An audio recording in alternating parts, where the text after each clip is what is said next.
it's on. Hi, Dad. I'm here on the Covenant. We each allowed one transmission back to Earth, so I'm excited for what we're doing. So Daniels, she's part of this fantastic kind of legacy of great female leads in alien movies in this series. But what can you tell me about her in particular and her as a character? I remember when I first read the script, I was so excited to find that she had her own very specific, unique journey that felt that it fit into this world and into this franchise, but also was very, very new and different from what I'd seen before in the franchise. It's hard to talk about it without giving it away, but she has, I just loved the parallel of this, her internal emotional journey and the external journey that begins when these sort of guys start turning up. Yeah, that's fair. She's actually quite... There's some stuff going on internally, I think it's fair to say. But what actually surprised me is how immediately forceful and capable and on top of things she is outwardly. No matter what's going on inside, she's right there ready to do what needs to be done. Yeah, I think that's sort of what separates people in moments of crisis into two categories, right? The ones who manage to survive and the ones who don't, or get through it if it's not such a violent, scary crisis. But, I think, I don't know, I personally have always been fascinated with that question. Which one am I? How would I respond? And some people are just very, very clear and assertive in the face of chaos, and she's one of them. And I love that it's not really highlighted or underlined in the film. It's just a fact. She just clicks into this mode, survival mode, and it was really fun to try that on. I don't know if I would respond so well myself. Oh, fingers crossed. If they exactly. ever turn up. Mother, how long have we been traveling? Approximately 24 days.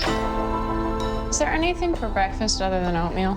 Rations have been selected for optimal nutritional content. You read up, I think, on real astronauts when you were kind of preparing for the role. Is there anything that sort of inspired you, or that you were able to take and give to Daniels? I was really interested in sort of the day-to-day stuff, what was the same as life on Earth and what was different. And some of the things I learned I loved didn't really apply. I learned about how they cut hair. I don't know if I talked about this somewhere else, but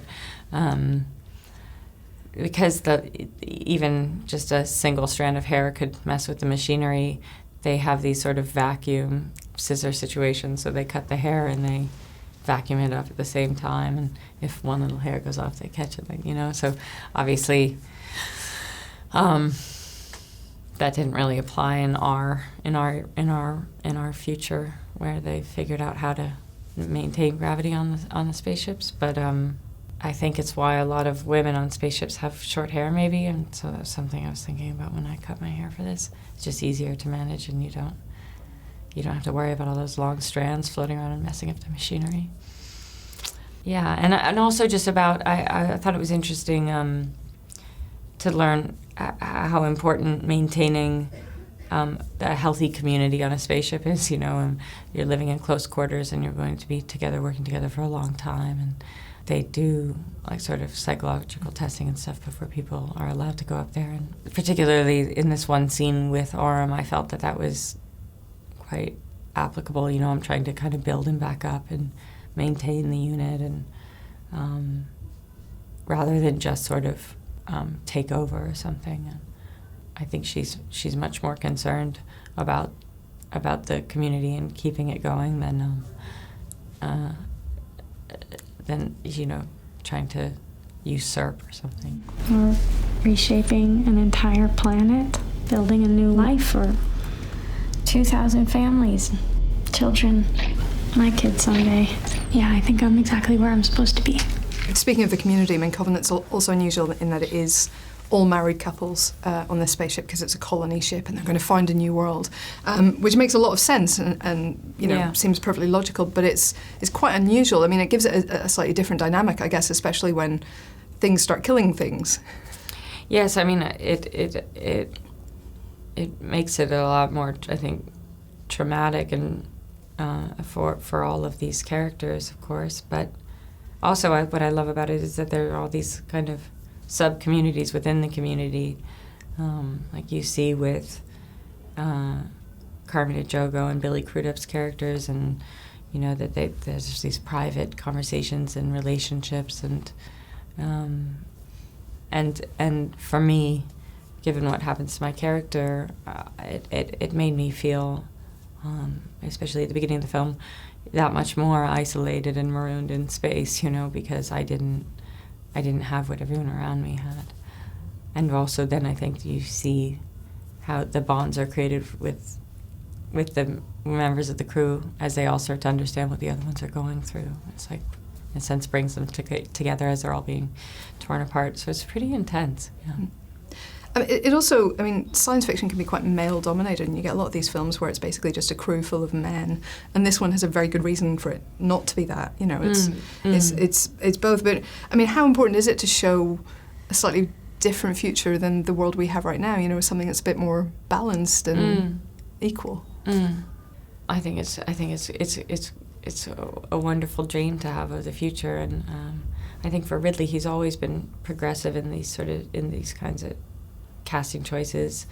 In this film, when we have a gay couple, and it's not highlighted or underlined or made a big thing of, it's just life. It's just the way the world is, and I love that approach, and I think that was the approach he took originally in casting Sigourney as Ripley. I believe that was originally meant to be a male character, and I think his attitude was, why not? It's just a given that women, just like men, are capable, smart, complicated, and tough, you know. So it was a no-brainer for him, but I think it really changed the shape of, you know,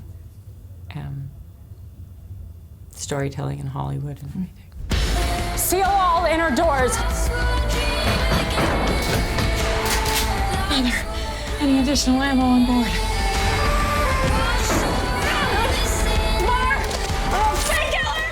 This is, I mean, obviously hugely different from, you know, the work we've seen you in recently, like Fantastic Beasts, Inherent Vice. I mean, what do you look for when you're choosing a role? Is it script? Is it director? Is it just something different than you just did? You know. You know, I love doing different things, but I would probably be perfectly happy to play a similar character more than once if the script was amazing and I loved the director. I think those two things are more important to me in a way than shape-shifting constantly. Although I love doing that. It's just, it's always exciting when you don't know if you can play a part or how you're going to.